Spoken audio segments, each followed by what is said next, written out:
Today is Sunday, October 20th, and we took a ride up to Bat Cave off of number 9 out of Black Mountain to a hub that you guys have allowed us to get started with your donations from Silverados.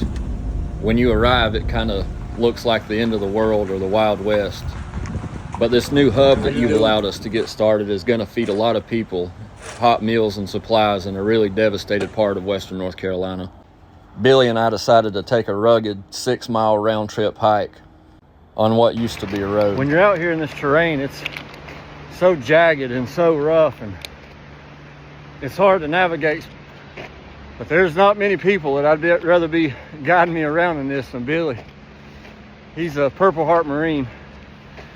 He lost his house in this. His tree come down on his house, his basement flooded, gone. But this guy he's been out since day one.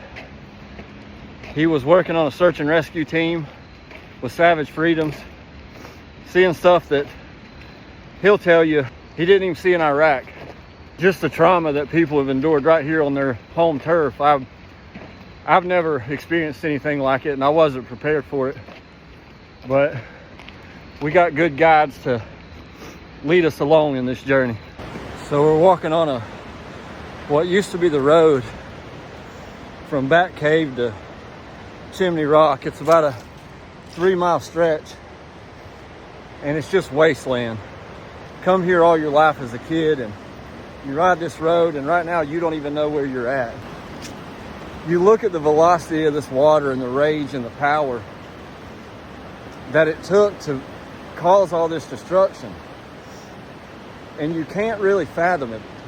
But then you get to thinking about how humans are 60% water ourselves, and what the people have done of Appalachia and how resilient they are and how powerful they are themselves, and how we've been able to do what we do. And I'm telling you, if you've been around this, you have watched the people move mountains and just cut past. Doesn't seem fathomable on its own. So when you think about the water and you think about how much force it had, and then you think about the people, you kind of see how the water done it, because you can equate that with what the people have done over the last 23 days.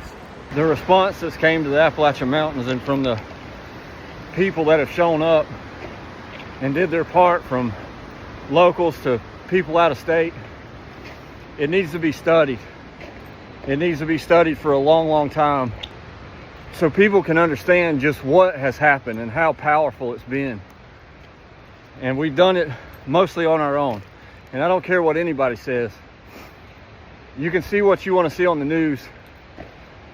You can see what people are telling you, but we're right here. And this has been ATVs. It's been trucks. It's been the people pulling together, and it's been mules and horses checking on people and making sure they're okay, and feeding them, and hubs coming together, and literally moving mountains. I know we have a long way to go, and I know we're just getting started, but there's no part of me that doubts that there's nothing that we can't do as long as we stick together.